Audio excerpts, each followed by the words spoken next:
নমস্কাৰ প্ৰাগ নিউজৰ বিশেষ অনুষ্ঠান দৰবাৰলৈ মই প্ৰণয় বৰদলৈ আপোনালোকক জনাইছোঁ স্বাগতম। সাধাৰণতে আমি দৰবাৰ কৰোঁ ষ্টুডিঅ' মজিয়াত বিভিন্ন ইতিবাচক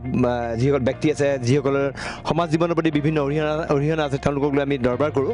এইবাৰ আমি কিন্তু দৰবাৰলৈ অন্য ঠাইলৈ আহিছোঁ আৰু এই দৰবাৰ মুকলিলৈ ওলাই আহিছোঁ। আমি আহিছোঁ কাজিৰঙা ৰাষ্ট্ৰীয় উদ্যান। আৰু কাজিৰঙা ৰাষ্ট্ৰীয় উদ্যানত আমি বিশেষ কেইগৰাকীমান ব্যক্তিক আমি লগ পাম এই দৰবাৰ এই সময়ছোৱাত। আপোনালোকৰ এই মহিলা আছে, যুৱক আছে, তেওঁলোকে যিখিনি কৰ্মকাণ্ড কৰিছে সেইখিনি নিঃসন্দেহে মই যিমান দূৰ গম পাইছোঁ মোক অভিভূত কৰিছে আৰু আশা কৰিছোঁ আপোনালোকেও অভিভূত কৰিব। আমাৰ লগত কাজিৰঙা সাংবাদিক আছে, তেওঁ ধ্ৰুৱজ্যোতিৰ পৰা মই জানিব বিচাৰিম। আমি এতিয়া যিগৰাকী মহিলাৰ ঘৰলৈ গৈ আছোঁ, তেওঁৰ নাম, তেওঁৰ পৰিচয়, তেওঁ কি কৰে, তেওঁ কিয় প্ৰখ্যাত, এই বিষয়ে মই অকণমান ধ্ৰুৱজ্যোতিৰ পৰা তেওঁৰ পৰিচয় জানিব বিচাৰিছোঁ। ধ্ৰুৱজ্যোতি, তেখেতৰ নাম ৰূপজ্যোতি শইকীয়া গগৈ আৰু ৰূপজ্যোতি শইকীয়া গগৈ একেধাৰে সংগীত শিল্পী। তেখেতে কাজিৰঙা ৰাষ্ট্ৰীয় উদ্যানৰ আচলতে দৰ্শন কৰিবলৈ অহা যিসকল পৰ্যটক আহে, সেই পৰ্যটকসকলক আপ্লুত কৰিবৰ কাৰণে বা তেওঁলোকক বিভিন্ন আচলতে সোৱাদ দিবৰ কাৰণে, অসমৰ সৈতে পৰিচয় কৰাবৰ কাৰণে তেখেতে চেষ্টা কৰে। তেওঁ অসমীয়া সংস্কৃতিৰ যিবোৰ বিষয় আচলতে শংকৰদেৱৰ পৰা আৰম্ভ কৰি বিহুলৈকে সেই গোটেই আচলতে সংস্কৃতি, কৃষ্টি সংস্কৃতি তেখেতৰ ঘৰতে দেখুৱাবলৈ যত্ন কৰে। ৰূপজ্যোতি শইকীয়া গগৈ ইংৰাজীৰ স্নাতক আৰু অসমীয়া আৰু ইংৰাজী দুয়োটা খুব স্পষ্ট সলসলীয়াকৈ ক'ব পাৰে। সেইকাৰণে আচলতে পৰ্যটকসকলক বুজাই তোলাটো অসুবিধা নহয়, অসম বা অসমৰ বাহিৰৰ পৰ্যটকসকলক। আমি বৰ্তমান আহি উপস্থিত হৈছোঁহি ৰূপজ্যোতি শইকীয়াৰ ঘৰত, এগৰাকী কাজিৰঙাৰ বহুমুখী প্ৰতিভাসম্পন্ন এগৰাকী ব্যক্তি। তেওঁৰ ঘৰলৈ আহিছোঁ, আমি তেওঁৰ ঘৰত যাওঁ, তেওঁৰ ঘৰত প্ৰৱেশ কৰোঁ, তেওঁ কি ধৰণে কাম কৰি আছে আৰু স্থানীয় মহিলাসকলক তেওঁ কিদৰে তেওঁলোকক আগ লৈ পেলাই তেওঁ কেনেকৈ আগবাঢ়িছে সেই বিষয়ে বুজ ল'ম। এতিয়া আমি আহিছোঁ ৰূপজ্যোতি শইকীয়াৰ ঘৰলৈ। মই কেমেৰা পাৰ্চন আজৰক আগবাঢ়ি আহিবলৈ অনুৰোধ কৰিছোঁ। কাজিৰঙা হাট ইয়াত আছে, লিখা আছে ৰুপছ কিটচেন আছে। তেখেতসকলে আমাক এটা পৰম্পৰাগতভাৱে আদৰণি জনাবলৈ ইয়াত অপেক্ষা কৰি আছে। হয়,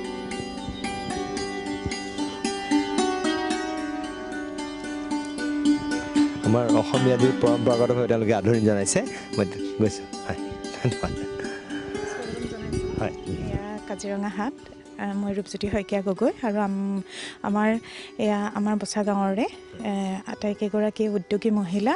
প্ৰত্যেকৰে নিজা নিজা প্ৰতিভা আছে আৰু সেই প্ৰতিভাখিনি বিকাশৰ কাৰণে আচলতে এক প্ৰচেষ্টা আমি অব্যাহত ৰাখিছোঁ। বহুতৰে আছে তাঁত বোৱাৰ যি দক্ষতা সেয়া আছে আৰু অসমীয়া থলুৱা আহাৰ ৰন্ধাৰ যি দক্ষতা সেয়াও আছে। সেইকাৰণে আমি ৰুপছ কিটচেন বুলি আমাৰ এই ঘৰতে আৰম্ভ কৰিছোঁ। থলুৱা আহাৰৰ এখন সৰুকৈ ৰেষ্টুৰাঁ আৰু হস্ততাঁত শিল্পৰ আমি কাম কৰি আছোঁ। কেইখনমান শাল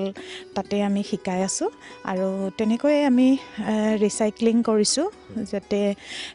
যিবোৰ ৱেষ্টেজ মেটেৰিয়েলছ, পেলনীয়া সামগ্ৰীৰ পৰা নতুন কিবা আমি বনাব পাৰোঁ নেকি। আৰু এইটো আমাৰ এটা একদম বৃহৎ প্ৰচেষ্টা যে আমি কাজিৰঙাক বচাব লাগে, পলিথিনবিলাক নাইকিয়া কৰিব লাগে। তাৰ কাৰণে আমি পলিথিনবোৰ সংগ্ৰহ কৰি আকৌ সূতাত বৈ নতুন বস্তু তৈয়াৰ কৰিবলৈ আৰম্ভ কৰিছোঁ। প্ৰথমতে স্বাগতম জনাইছোঁ। ধন্যবাদ। আচলতে আমি কৈছোঁ যে এখেতৰ বৈশিষ্ট্যটো অকলে নহয়, তেখেতে গাঁৱৰ মানুহখিনিক লৈ আৰু ইয়াৰ স্থানীয় যিসকল যুৱতী মহিলা আছে তেওঁলোককো স্বাৱলম্বী কৰা তেওঁ পথ দেখুৱাইছে। আচলতে এই এলেকাৰ, এই অঞ্চলত তেখেত এগৰাকী আদৰ্শ বুলি ক'ব পাৰি। আহক আমি তেখেতৰ ঘৰৰ ভিতৰত যাওঁ, আমি চাই দিম। ধন্যবাদ। নমস্কাৰ। হয়, আমি তেখেতৰ ঘৰৰ ভিতৰলৈ প্ৰৱেশ কৰিছোঁ। এটা সুন্দৰ পৰিৱেশৰ মাজত আটোমটোকাৰিকৈ ৰখা এটা ঘৰ ইয়াত দেখুৱাইছোঁ। আমাৰ কেমেৰা পাৰ্চন আজহাৰে দেখুৱাইছে। এটা সুন্দৰ নামঘৰ এটা আছে সোমাওঁতে, এই নামঘৰ, ইয়াতে সুন্দৰ নামঘৰ, মণিকূট আছে, সেই মণিকূট দেখুৱাইছোঁ। দ্বাৰপাল আছে, সুন্দৰ এটা আটোমটোকাৰিকৈ ৰখা এখন অসমীয়া ঘৰ। আপুনি ইয়াত সুন্দৰ পৰিৱেশ দেখিবলৈ পাব। আপুনি ইয়াত যিদৰে সজাই দিছে কিহৰ কাৰণে, কি হয় ইয়াত নামঘৰ দেখিলোঁ আপোনাৰ? হয়, সেয়া আমাৰ ব্যক্তিগত নামঘৰ। আমি ৰাতিপুৱা পুৱা গধূলি নাম প্ৰসংগো কৰোঁ আৰু আমি বৰগীতৰ চৰ্চাও অব্যাহত ৰাখিছোঁ। আৰু এইখন এখন বিদ্যালয়। প্ৰতি দেওবাৰে এই গাঁৱৰে ল'ৰা ছোৱালীখিনিৰ কাৰণে আমি যাতে শংকৰী সংস্কৃতি, যিটো শংকৰদেৱৰ সৃষ্টি, সত্ৰীয়া নৃত্যকে আৰম্ভ কৰি বৰগীত, খোলবাদ্য, বিভিন্ন ধৰণৰ সেই সাংস্কৃতিক কাৰ্যসূচীখিনি আমি ইয়াত তেওঁলোকক প্ৰশিক্ষণ দি আমি দেশী বিদেশী পৰ্যটকৰ ওচৰত যাতে আমি উত্থাপন কৰিব পাৰোঁ আৰু তেওঁলোকে আমাৰ এই অসমীয়া সংস্কৃতি যাতে জানি যাব পাৰে তাৰ কাৰণে আমি এই বিদ্যালয়খন আৰম্ভ কৰিছোঁ। প্ৰত্যেক দেওবাৰে হয়, ৰাতিপুৱা তেওঁলোকক শিকোৱা হয় সকলো ধৰণৰ শংকৰী সংস্কৃতিৰ যিখিনি কাৰ্যসূচী সেইখিনি আছে আৰু তাৰপিছতে আমাৰ দুপৰীয়াৰ পৰা আৰম্ভ হয়, ঠিক 2 বজাৰ পৰা ড্ৰয়িং পেইণ্টিঙৰ শ্ৰেণীসমূহ আৰম্ভ হয় আৰু প্ৰতিটো বিষয়ৰ কাৰণে আমাৰ নিৰ্দিষ্ট শিক্ষাগুৰু আছে আৰু ময়ো ইতিমধ্যে বিশাৰদৰ সেই পাঠ্যক্ৰম সমাপ্ত কৰিছোঁ। আপুনি নহয় কি তেখেতে গানৰ তেখেতে আচলতে বিশাৰদ পাছ কৰিছে আৰু তেখেতে আমি কৈছোঁ যে অসমীয়া কিটচেন, অসমীয়া পাকঘৰ এটা আছে আখল ঘৰ, তাতে অসমীয়া পৰম্পৰাগত পদ্ধতিৰে তেখেতে আহাৰ খুৱাই যিসকল দেশী বিদেশী পৰ্যটক আৰু যিমানবিলাক বিদেশী পৰ্যটক আহিছে সকলো ইয়াত আহি পিনি মুগ্ধ হৈ গৈছে।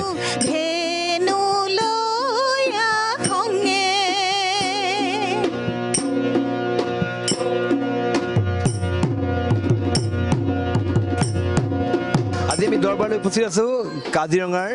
বচা গাঁৱত। আমি ইয়াত আহিছোঁ এগৰাকী বিশেষ মহিলা ৰূপজ্যোতি শইকীয়া, তেওঁৰ ওচৰলৈ আহিছিলোঁ। এই মহিলাগৰাকীয়ে এই কাজিৰঙাৰ পৰা অসমীয়া সংস্কৃতি বিশ্ব দৰবাৰলৈ লৈ গৈছে। অসমীয়া খাদ্য সম্ভাৰ, অসমীয়া আমি যিবিলাক বস্ত্ৰ সম্ভাৰ, অসমীয়া সংস্কৃতি সকলোখিনি তেওঁলোকে ইয়াত অনুশীলন হয়। ইয়াত সুন্দৰভাৱে কেমেৰা পাৰ্চন আজহাৰে দেখুৱাইছে। ইয়াতে দেখিছোঁ যে কৃষ্ণ নৃত্য তাত, সত্ৰীয়া নৃত্য তাত চৰ্চা হৈ আছে। সুন্দৰ এটা পৰিৱেশ। এটা শংকৰ অধিৱেশন হ'বলৈ গৈ আছে বোকাখাটৰ যিখন প্ৰস্তুতি সমিতি, এই প্ৰস্তুতি সমিতিৰ যিজন সম্পাদক তেখেত আছে কুশল গগৈ, এগৰাকী মহিলাৰ ওচৰলৈ হয় শইকীয়া। তেওঁ ইয়াত সুন্দৰভাৱে আমাৰ অসমীয়া সংস্কৃতি বিশ্ব দৰবাৰলৈ লৈ গৈছে। কি ক'ব আপুনি? হয়, আমি এই বচা গাঁৱৰ যিখন গাঁও, আমি 100 ঘৰৰ মানুহৰ আমাৰ গাঁও, আমি ৰূপজ্যোতি শইকীয়া তথা বিনোদ গগৈক এই সৰু শ্ৰীমন্ত শংকৰদেৱ সংঘৰ সংগী গৃহস্থীগৰক আমি ধন্যবাদ এইকাৰণেই দিছোঁ যে আমাৰ সৰু এই গাঁওখনত তেখেতসকলে যিটো শ্ৰীমন্ত শংকৰদেৱ সংঘৰ গুৰুজনৰ কৃষ্টি সংস্কৃতি সৰু এটা ক্ষুদ্ৰ উদ্যোগৰ পৰা তেখেতসকলে বিশ্ব দৰবাৰলৈ যে শংকৰী সংস্কৃতিখিনি লৈ গৈছে আৰু অসমীয়া থলুৱা খাদ্য সংস্কৃতি আৰু বয়ন শিল্পৰ সৰু এই উদ্যোগটোৰ পৰা ইমান কম আপোনাৰ মূলধনতে তেখেতসকলে এই ব্যৱসায় আৰু এইখিনি কাম আগবঢ়াই নিছে। গতিকে আমি এই বচা গাঁৱৰ মই এজন স্থানীয় বাসিন্দা হিচাপে অতিকে তেওঁলোকক ধন্যবাদ দিছোঁ। লগতে শ্ৰীমন্ত শংকৰদেৱ সংঘৰ 2020 চনত আমাৰ যিটো বোকাখাট জিলা শাখাৰ 89 সংখ্যক অধিৱেশন হ'ব, এই অধিৱেশনৰ কাৰণে তেখেতসকলে নামঘৰৰ যিখন গুৰু আসন আৰু নামঘৰৰ সম্পূৰ্ণ গোটেই আহিলাখিনি তেওঁ এই বয়ন যিখিনি তেওঁলোকৰ আমাৰ উদ্যোগ বয়ন শিল্প আছে তাত তেওঁলোকে সুন্দৰ পৰিকল্পনাৰে প্ৰস্তুত কৰি তেওঁলোকে আমাৰ এই 89 সংখ্যক অধিৱেশনত তেওঁলোকে এইখিনি যোগান দিব। মই অকণ আপোনাৰ ওচৰলৈ আহিছোঁ। হয়, নাই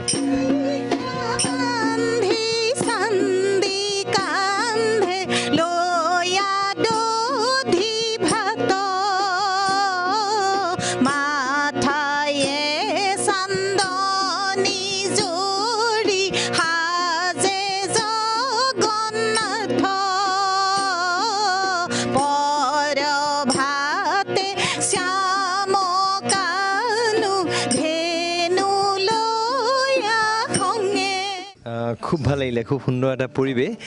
আপুনি ইয়াতে এই যিসকল শিশু আছে তেওঁলোকক কি নৃত্যৰ মানে ইয়াত প্ৰশিক্ষণ দিয়ে? আমাৰ এই বিদ্যালয়খন আচলতে আমাৰ শিক্ষাগুৰু গোলাঘাট জিলাৰ সংস্কৃতি শাখাৰ এজন সংস্কৃতিবান লোক, তেখেত জয়ন্ত কমল বৰুৱা, তেখেতে আমাক এই প্ৰশিক্ষিত কৰি তুলিছে আৰু ময়ো তেখেতৰ ওচৰতে বৰগীতৰ বিশাৰদ সম্পূৰ্ণ কৰিছোঁ। আৰু মোৰ সৰু ল'ৰা সুভাষিস গগৈ, সি খোলবাদ্যৰ বিশাৰদ এইবাৰ অৱতীৰ্ণ হ'ব। আৰু এইখিনি শিশুক আমি আচলতে সেই শংকৰদেৱৰ যিখিনি তেওঁৰ সাংস্কৃতিক মানে পৰিক্ৰমা গোটেইখিনি আমি যাতে গোটেইখিনি নোৱাৰিলেও অলপকৈ তেওঁলোকক আভাস দিবলৈ চেষ্টা কৰিছোঁ। আৰু আমাৰ উদ্দেশ্য যে আমি শংকৰদেৱকো জীয়াই ৰাখিব লাগিব আৰু যাতে আমাৰ অসমীয়া সংস্কৃতিটো মানে বিশ্বৰ সকলো মানুহে আদৰি লয়। হয়, ইয়াত আপুনি তাঁতশালখনত কি কৰিছে এইখন অকণমান? এয়া হৈছে আমাৰ কাজিৰঙাক বচাবৰ কাৰণে আমি যিটো প্ৰচেষ্টা অব্যাহত ৰাখিছোঁ, এইখিনি পেলনীয়া সামগ্ৰী, এইখিনি হৈছে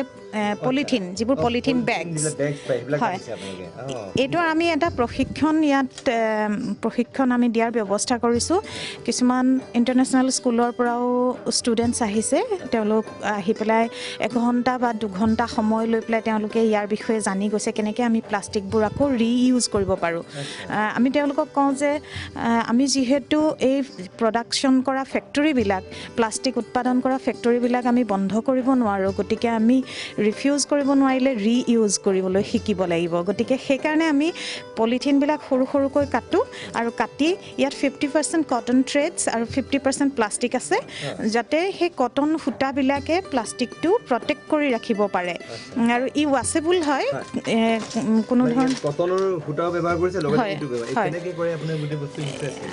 আমি পলিথিনবিলাক প্ৰথমতে সৰু ডাঙৰ বহুত পলিথিন বজাৰত যিবোৰ আমি পাওঁ সেইবিলাক ঘৰলৈ আনি আমি সৰু সৰুকৈ কাটোঁ মই দৰ্শকক ইয়াতে দেখুৱাইছোঁ এইবিলাক আচলতে সম্পূৰ্ণ পলিথিন বেগৰ পৰা কৰিছে গোটেই বস্তুটো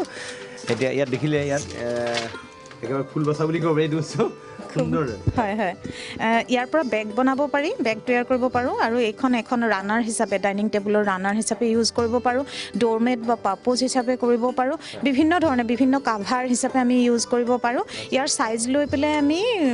বিভিন্ন তাৰ ব্যৱহাৰ কৰিব পাৰোঁ কিন্তু ই মানে যেতিয়া আমি প্লাষ্টিকবিলাক পেলাই দিওঁ তেতিয়া আমাৰ খেতি বাতি নষ্ট হয় খেতি মানে নহয় আৰু যদি জ্বলাই দিওঁ তেতিয়াহ'লে এয়াৰ পলিউশ্যন হয় বায়ু প্ৰদূষণ হয় আকৌ তাৰপিছত যদি কিবা কাৰণে জীৱ জন্তুৱে খায় ঘৰৰ পোহনীয়া জীৱ জন্তু বা আমাৰ বন্যপ্ৰাণীবিলাকে যদি এই প্লাষ্টিকটো খায় তেতিয়াহ'লে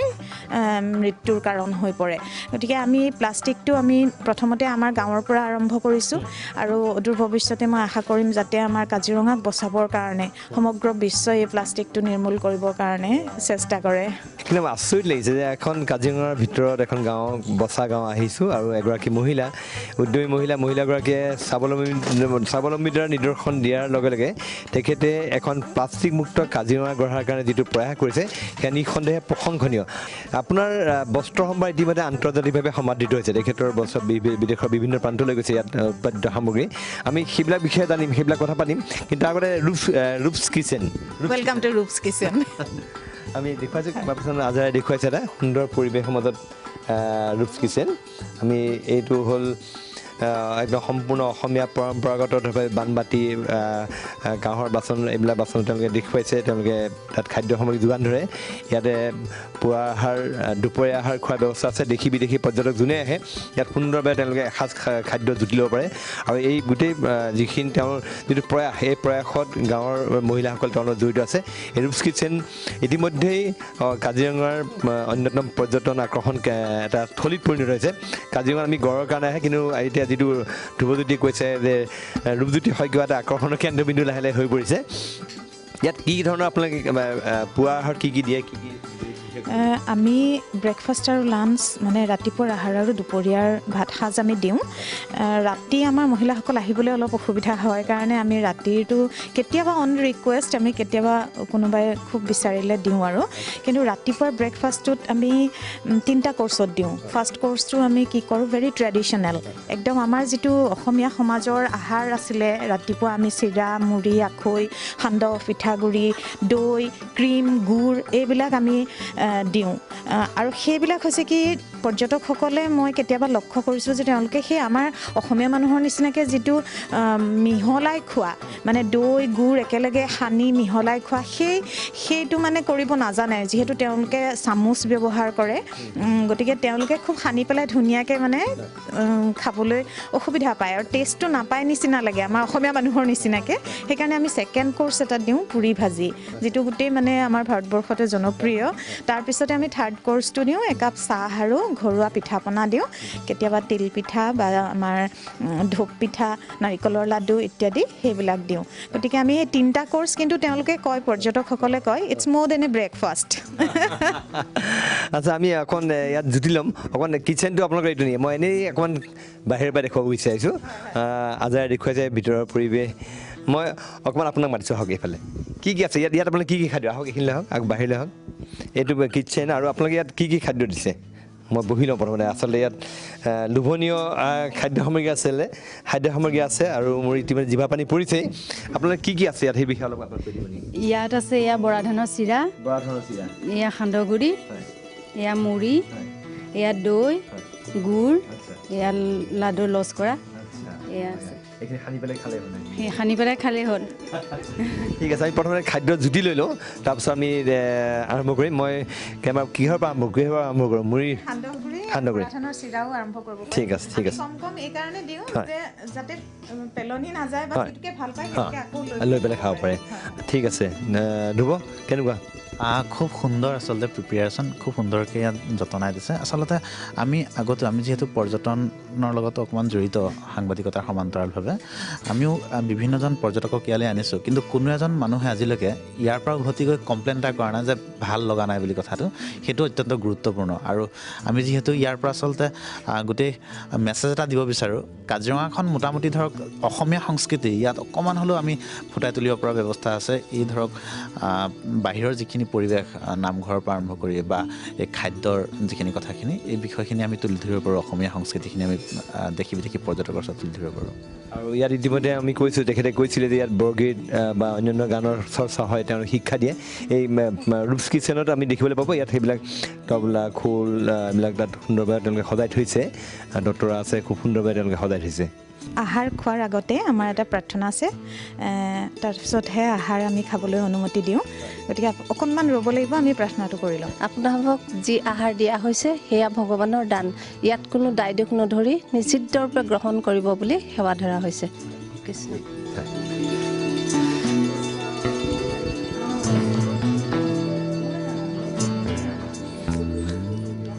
এক সুন্দৰ পৰিৱেশত সুন্দৰ প্ৰাৰ্থনাৰে আহাৰ গ্ৰহণৰ কাৰণে আমন্ত্ৰণ কৰা হৈছে আৰু দেশী বিদেশী পৰ্যটকসকলক এইদৰে আহাৰ গ্ৰহণৰ কাৰণে আপোনালোকে আমন্ত্ৰণ কৰে খুব এটা সুন্দৰ পৰিৱেশ আমি এটা আহাৰৰ প্ৰথম জুতি লৈ লওঁ তাৰপিছত অন্য কথালৈ আহিম কেমেৰা পাৰ্চন আজাৰে দেখুৱাইছে আমাক আহাৰ গ্ৰহণৰ দৃশ্য ইয়াত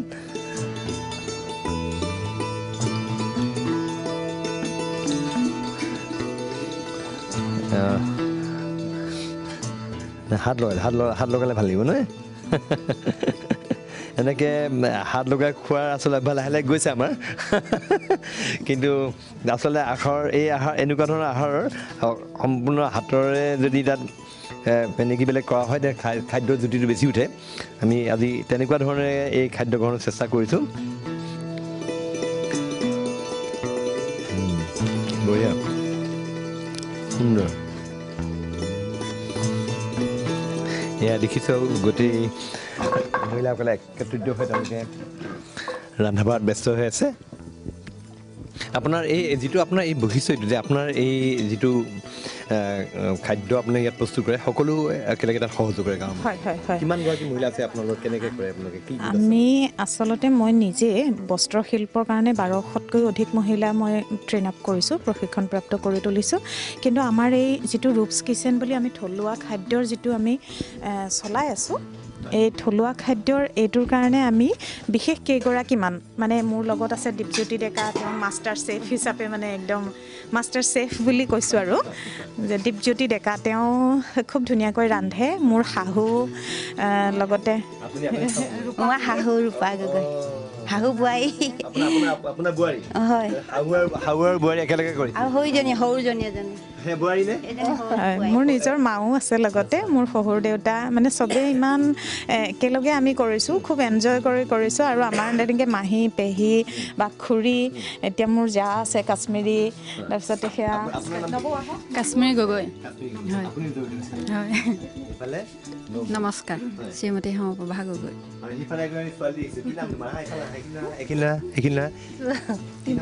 ডিম্পী ডেকা মই এনেই অলপ সহযোগ কৰিছোঁ মই গ্ৰেজুৱেশ্যন কমপ্লিট কৰিলোঁ আমি আহাৰৰ আচলতে এইটো প্ৰথম কোৰ্চ বুলি কৈছে ফাৰ্ষ্ট কোৰ্চ প্ৰথমেই ইয়াৰ পিছত আৰু অন্যান্য আহাৰ আহি আছে আমি আহাৰৰ জুতি ল'ম আমি আপোনালোকক দেখুৱাই যাম আচলতে ৰূপছ কিচেন আৰু ৰূপজ্যোতি শইকীয়াৰ বৈশিষ্ট্য কিন্তু এই বিষয়ে আৰু কথা পাতিম কিন্তু তাৰ বাবে মই লৈছোঁ খন্তেক সময়ৰ বাণিজ্যিক বিৰতি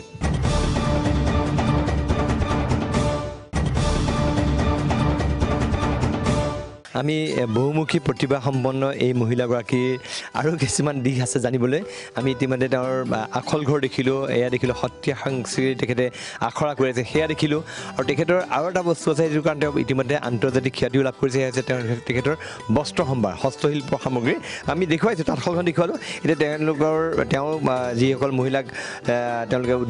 উদগনি দি উলিয়াই লৈ আহিছে সেই মহিলাসকলে সৃষ্টি কৰা সামগ্ৰী এখন ইয়াত বিপণী আছে সেই বিপণীখন বুজাম আৰু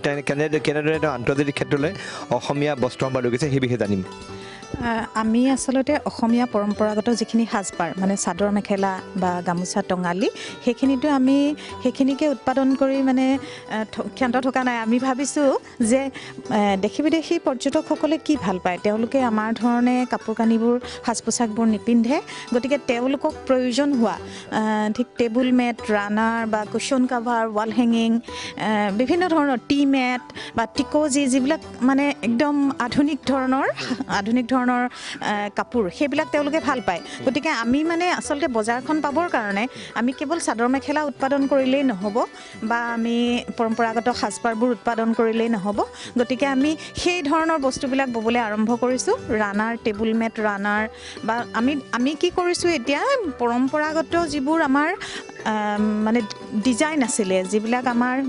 আমি মটিভ বুলি কওঁ যিবিলাক আমাৰ আছিলে সেইবিলাকৰ উপৰিও আমি নতুনত্ব আনিবলৈ চেষ্টা কৰিছোঁ আৰু সেইখিনি মই শিকাইছোঁ যে যিবোৰ কালাৰ কম্বিনেশ্যনৰো আমি অসমত বা ভাৰতীয় লোকে খুব ব্ৰাইট কালাৰ্ছবিলাক ভাল পাওঁ কিন্তু দেখিছোঁ বিদেশী পৰ্যটকবিলাকে খুব ডাল কালাৰবিলাক ভাল পায় মানে কিবা ধোঁৱা বৰণৰ বা ব্লেকটো বেছি সেই আইডিয়াবিলাক আমি মানে মহিলাসকলক দিছোঁ যাতে তেওঁলোকে এখন বজাৰ পাব পাৰে বা তেওঁলোকৰ বস্তুবোৰ যাতে সোনকালে বিক্ৰী হ'ব পাৰে কি আছে সামগ্ৰী দেখুৱাব নি আপুনি হয় এইটো হৈছে ধান খেৰৰ এটা বেগ ধান খেৰটো একদম সম্পূৰ্ণ আমাৰ নিজৰ মানে কনচেপ্ট যে ধান খেৰটো যে আকৌ সূতাত ব'ব পাৰি তাৰ পৰা আমি কি কৰিছোঁ বেগ চিলাই উলিয়াইছোঁ কিন্তু প্ৰথমতে মানে গাঁৱৰ মানুহে কৈছিলে যে ধান খেৰেও তত পোৱা নাই ধান খেৰো শালত বৈছে কিন্তু যেতিয়া এটা ফিনিছ প্ৰডাক্ট ওলাই আহিলে খুব ধুনীয়া হৈ পেলাই ধান খেৰক ইমান সুন্দৰ সঁচাকৈ মই আজাৰত দেখুৱালৈ অলপমান ওচৰলৈ আনিবলৈ অনুৰোধ কৰিছোঁ কেমেৰাটো কি সুন্দৰভাৱে কৰিছে এটা বেগ ধান খেৰৰ পৰা কৰিছে এইটো ধান খেৰৰ পৰা তাঁতশালত বৈছে ন হয় ধান খেৰৰ পৰা সূতাত বৈছোঁ আমি ধান খেৰটো আৰু এইবিলাক হৈছে ৱাটাৰ হায়াচিন মানে পানী মেটেকাটো সকলোতে পোৱা যায় আৰু সেইখিনি আমি আনি পেলাই অলপ শুকুৱাই ল'ব লাগে আৰু তাৰ এটা প্ৰচেছ আছে তাৰপিছত আমি এনেকুৱা বেগবিলাক চিলাইছোঁ এইবিলাক ধান খেৰৰ ৰানাৰ ডাইনিং টেবুলৰ কাৰণে আৰু এইবিলাক খুব মানে ৱাশ্বিং ইনষ্ট্ৰাকশ্যন কিবা বেলেগ নাই আৰু যে বহুত কেয়াৰ ল'ব লাগিব ব্ৰাছ এডাল মাৰি দিলেও চাফা হয় বা ঠাণ্ডা পানী দি দিলেও মানে চাফা হৈ যায় গতিকে খুব ভাল পায় মানুহখিনিয়ে আৰু এইবিলাক কাপোৰ কি আছে আপোনালোকৰ কাপোৰ চাদৰ মেখেলা আছে মিচিং ডিজাইনৰ চাদৰ মেখেলা আছে খুব ধুনীয়া এইটোক কয় গেৰো ডিজাইন গেৰো মানে মাজত এটা আকৌ ডিজাইন থাকে দুই আগতটো থাকেই আকৌ মাজত চাদৰখনৰ মাজতো থাকে এইবিলাক আজিকালি মানুহে খুব আদৰি লৈছে আৰু ট্ৰাইবেল ডিজাইন হয় এইবিলাক এইটো মিচিং আছে কাৰ্বি আছে আৰু আজিকালি কি হয় ইণ্টাৰেষ্টিং কাজিৰঙালৈ যেতিয়া পৰ্যটকবিলাক আহে তেওঁলোকে আমাৰ সেই পুৰণা মানে ডিজাইনবিলাকতকৈ তেওঁলোকে বিচাৰে গঁড় ডিজাইন এটা লাগে কাপোৰত হাতীৰ ডিজাইন এটা লাগে বা চৰাই লাগে খুব ইণ্টাৰেষ্টিং আমি এতিয়া তাৰমানে গঁড় তেনেকুৱা ব'বলৈ আৰম্ভ কৰিছোঁ গামোচাত গঁড় এইখন দেখুৱাইছে হয় আপুনি দেখুৱাওকচোন খুলি পেলাই নিবি ধৰা ধৰি দিয়াচোন সেইবিলাক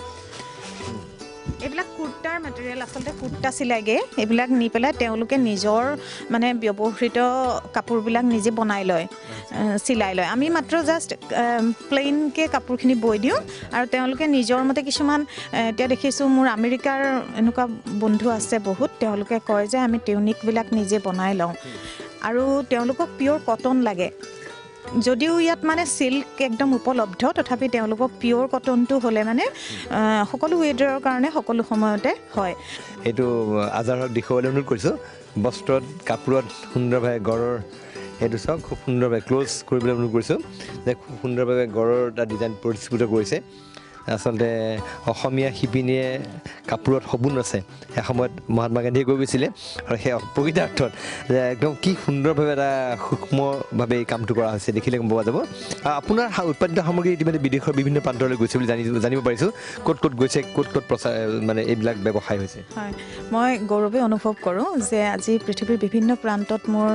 ফ্ৰেণ্ডশ্বিপ হৈছে বিভিন্ন লোকৰ সৈতে, আৰু তেওঁলোকে মোৰ ইয়াৰ পৰা নিয়া সেই পাট মুগা বা আমাৰ যিবিলাক চাদৰ মেখেলা তেওঁলোকে বেলেগ বেলেগ ধৰণে ব্যৱহাৰ কৰে। কেতিয়াবা কাৰ্টেইনছ হিচাপে কৰে বা টেবিল ক্লথছ হিচাপে কৰে,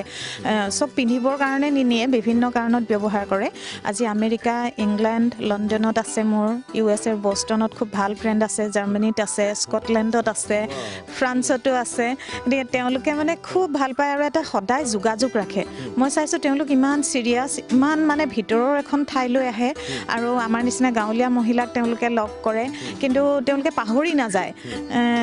যেতিয়া তেওঁলোকৰ নিজৰ দেশলৈ উভতি গৈও আকৌ এটা মেইল কৰে, খবৰ লয় যে আমি পালোহি বা আপোনালোকৰ কাম চলিছেনে। যেতিয়া অসমত বিভিন্ন ধৰণৰ সমস্যাবিলাক হয়, বানপানীৰ সমস্যা হয়, কেতিয়াবা কাজিৰঙা নেশ্যনেল পাৰ্কৰ গঁড়ৰ বিষয়ে যেতিয়া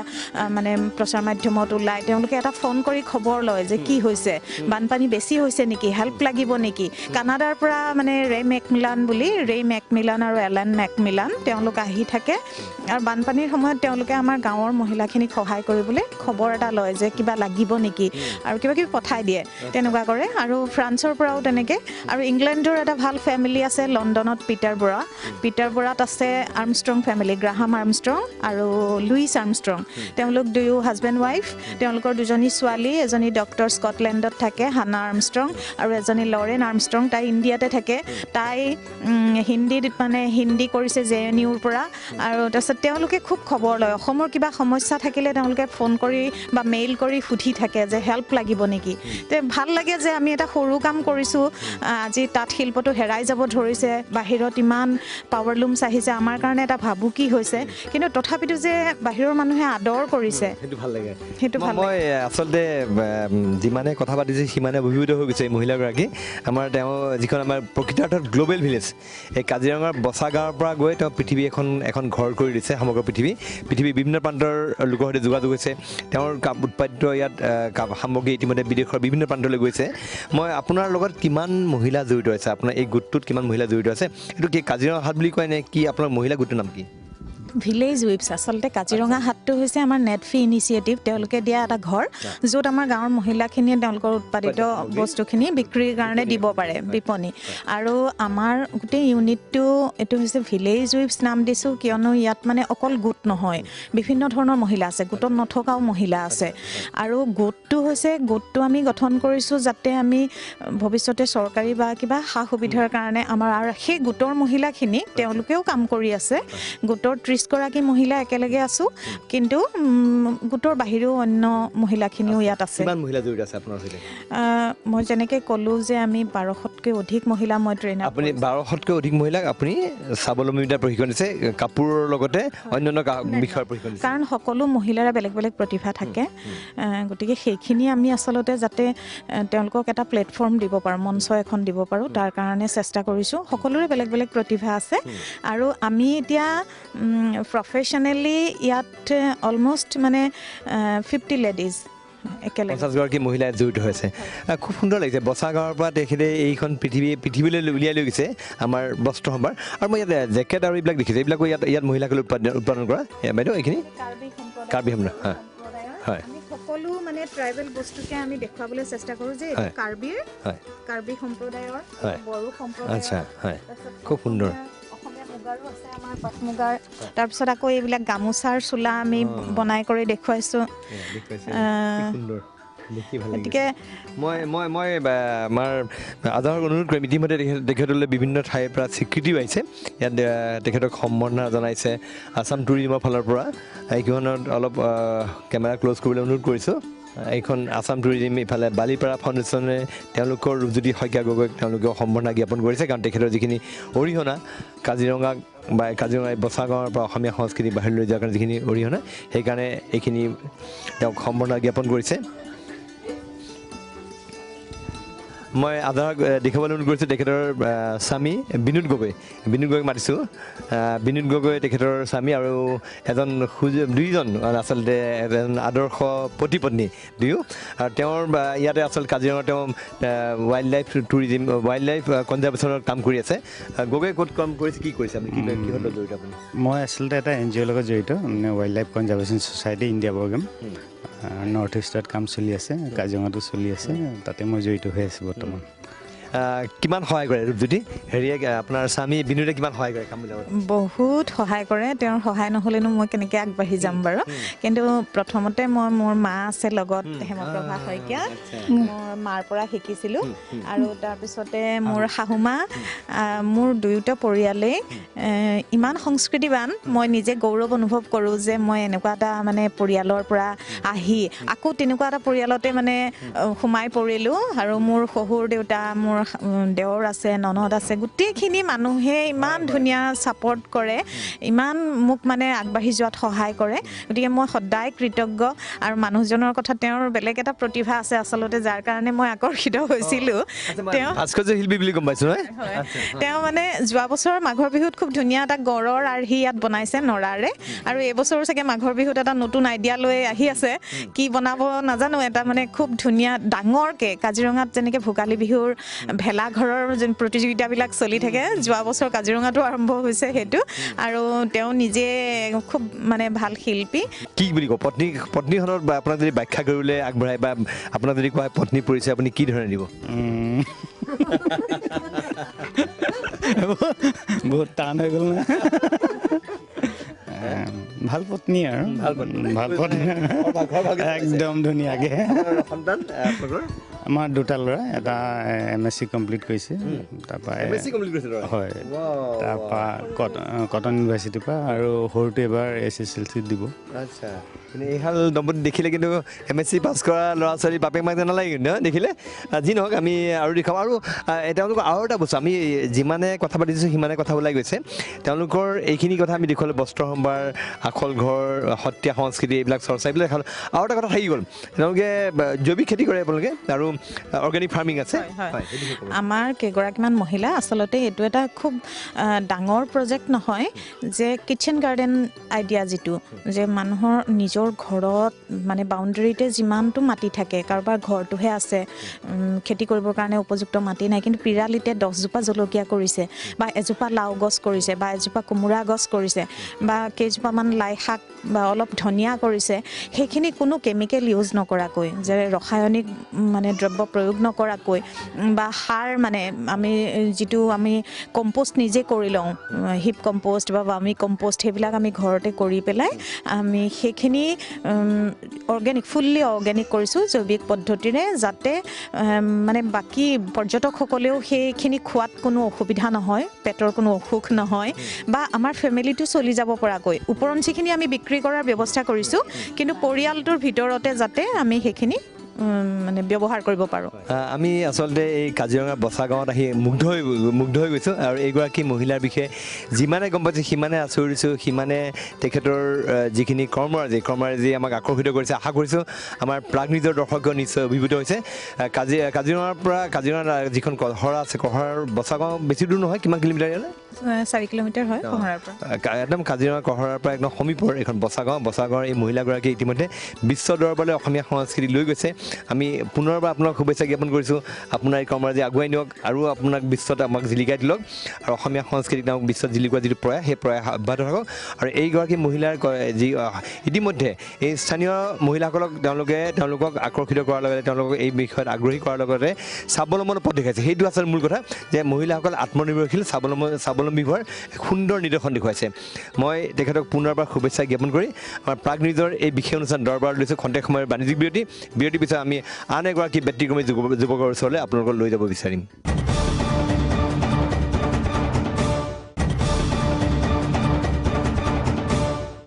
আমি সেই বিশেষ মহিলাগৰাকী ৰূপজ্যোতি শইকীয়া গগৈ তেওঁৰ ঘৰৰ পৰা আমি আহিলোঁ বৰ্তমান আমি আন এগৰাকী বিশেষ ব্যক্তিৰ ওচৰলৈ গৈ আছোঁ তেওঁ হৈছে মনোজ গগৈ প্ৰখ্যাত বিভিন্ন কাৰণত মনোজ গগৈ কিয় প্ৰখ্যাত সেয়া আমি আমাৰ কাজিৰঙাৰ প্ৰতিবেদক প্ৰাগ নিজৰ ধ্ৰুৱজ্যোতি বা মই অকণ জানিব বিচাৰিছোঁ ধ্ৰুৱজ্যোতি কাজিৰঙা ৰাষ্ট্ৰীয় উদ্যানৰ দাঁতিকাষৰীয়া এলেকাত যিবোৰ মানুহৰ আচলতে বাসগৃহত সাপ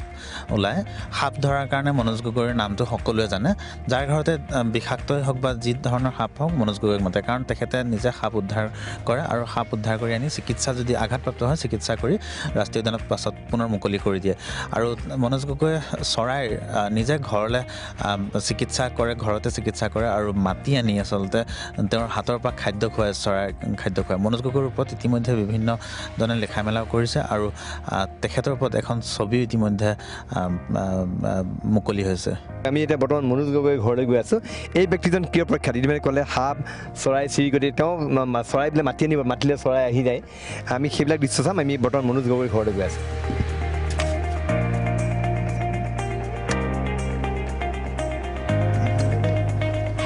আমি এতিয়া মনোজৰ ঘৰলৈ গৈছোঁ মনোজৰ সৈতে পৰিচয় হওক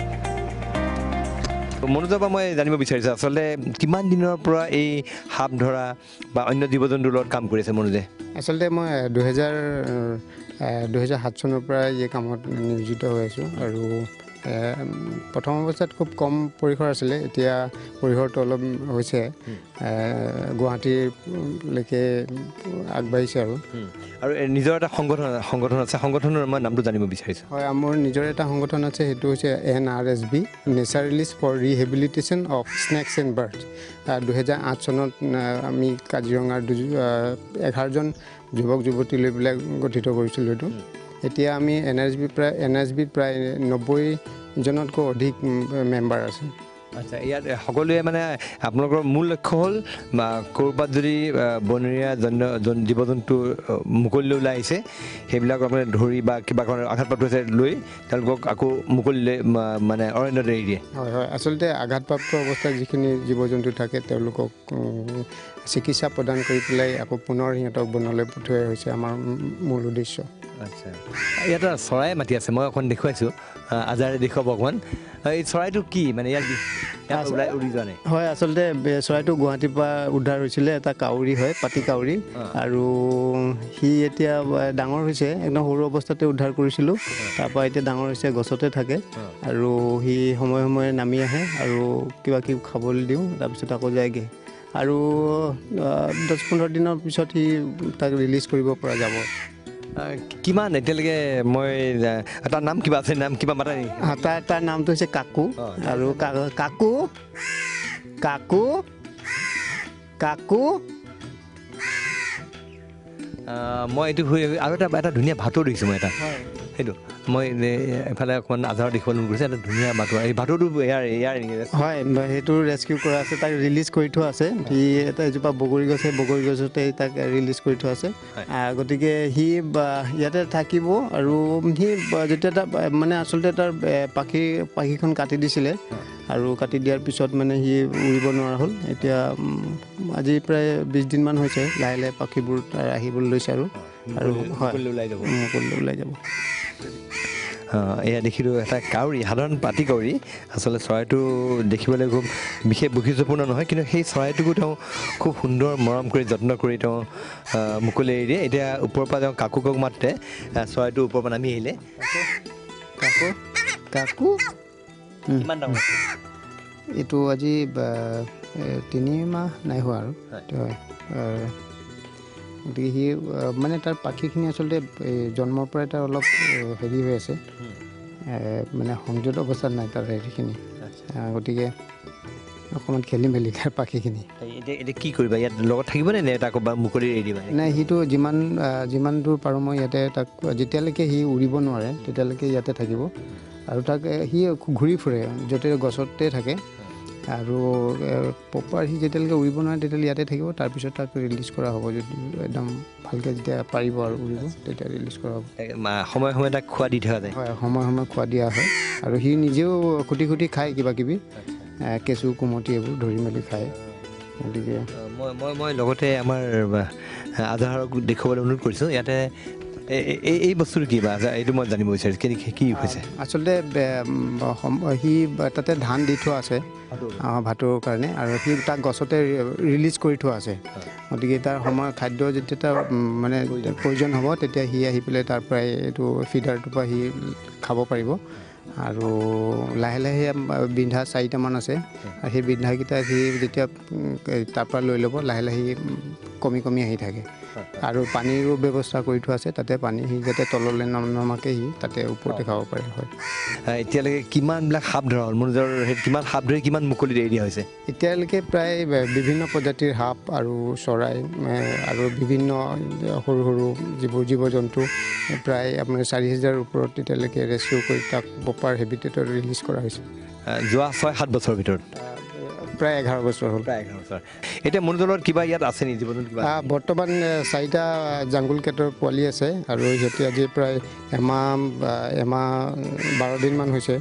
গতিকে সিহঁতি অকণমান ডাঙৰ হৈছে আৰু ক'ৰ পৰা উদ্ধাৰ হৈছিলে এইকেইটা চেপেনা কোবোৱাৰ পৰা উদ্ধাৰ হৈছিলে আৰু মাকক গাড়ীয়ে মাৰি দিয়াৰ পিছত সিহঁতি মাতৃহাৰা হৈ গ'ল তাৰপিছত তাক মোৰ লগৰ ল'ৰা এটা গিৰিধৰ নাথ বুলি তেখেতে খবৰ দিলে আৰু তাৰপিছত মই তাক লৈ আহিলোঁ আহি পেলাই এতিয়া প্ৰায় এমাহ 12 দিন হ'ল এতিয়া মোৰ লগতে আছে গতিকে এতিয়া ডাঙৰ হৈছে জীৱ জন্তুসকলে মনোজৰ ওচৰত নিৰাপদ অনুভৱ কৰে সেইকাৰণে আমি জানো যে মনোজে এৰি দিয়া পক্ষী আকৌ মনোজে নাম ধৰি মাতিলে গুচি আহে নহয় জানো হয় আচলতে মই যিখিনি প্ৰতিপালন কৰোঁ আচলতে সেইখিনিহে আচলতে মোৰ ওচৰলৈ আহে কিন্তু বনৰীয়া এটা প্ৰাণী মই যদি মাতে নাহে হয় কিন্তু প্ৰতিপালন কৰোঁতে মানে একদম ইমান সুন্দৰভাৱে তেওঁলোকে আঁকোৱালি লয় মানে হয় সিহঁতি হয়তো মোক এটা ছেফটি ভাবে আৰু গতিকে সেইটো কাৰণে হয়তো সিহঁতি মোৰ ওচৰত আহে আমি জাংগুল কেটৰ চাওঁ জাংগুল কেটটো আচলতে লাহে লাহে দুষ্প্ৰাপ্য হৈ পৰিছে জাংগুল কেটৰ কেইটামান সৰু পোৱালি আছে বুলি কৈছে আমি অকণমান যদি পাৰোঁ পৰিৱেশন কৰোঁ বেটা বেটা বেটা বেটা বেটা হ'ব হ'ব হ'ব নাম বেটা জাংগুল কেট লাহে লাহে অলপমান যিটো আমাৰ বনৰীয়া মেকুৰী বুলি কয় বন মেকুৰী হয় এইটো লাহে লাহে সংখ্যা কমি আহিছে সংখ্যা কমি আহিছে চব প্ৰাণীয়ে সংখ্যা লাহে লাহে কমি আহিছে পৃথিৱীৰ পৰা আৰু আচলতে এইকেইটা সেয়া মাটি হাৰা হোৱাৰ পিছতে মোৰ ওচৰত পালেহি আৰু তাক প্ৰতিপালন কৰি খুব কষ্ট হৈছে ৰাতি প্ৰায় 1 ঘণ্টাৰ মূৰে মূৰে সিহঁতক খুৱাই থাকিব লাগে আৰু সেইটো কাৰণে মই এইটো ৰুমটো চিলেক্ট কৰি পেলাই ইয়াতে মই বিচনাখনো ৰাখি লৈছোঁ আৰু এক মাহ আজি 12 দিন হ'ল মই ঘৰলৈ যোৱাই নাই এইটো মনোজৰ ঘৰ দেখিছে ইয়াতে মনোজ থাকে এইটো ৰুমতে এনেকৈ এখন বিচনা লৈ ৰৈছে আৰু এই পোৱালিকেইটাৰ যত্নৰ কাৰণে এমাহ ধৰি ইয়াত আছা ইয়াত ঘৰলৈ যোৱা নাই মই ৰাতি ইয়াতে থাকোঁ আৰু দিনটো ইয়াতে থাকোঁ আৰু মাত্ৰ 1 ঘণ্টা বা 1.5 ঘণ্টাৰ কাৰণে ঘৰলৈ যাওঁ ছোৱালীজনী মুখখন চাবলৈ আৰু কিমান ডাঙৰ ছোৱালী এতিয়া 1.5 বছৰ হৈছে সৰুজনী ডাঙৰজনীটো 13 বছৰমান হ'ল তাই গতিকে পোৱালিকেইটাৰ কাৰণে বেছি চিন্তা লাগে কাৰণ বহুত সৰু অৱস্থাৰ পৰা সিহঁতক তুলি ডাঙৰ কৰে কিমান ডাঙৰ আনিছিলে মানে যেতিয়া আনিছিলে যেতিয়া পাইছোঁ তেতিয়া সিহঁতৰ চকু মেলাই নাছিলে একেবাৰে অকণমানি আছিলে আৰু মানে হয় 2 দিনমানটো মই বুকুৰ মাজতে শুৱাই ৰাখিলোঁ আৰু তাৰপিছত লাহে লাহে লাইটৰ ব্যৱস্থা কৰিলোঁ যাতে ৱাৰ্মটো পাই থাকে হ'ব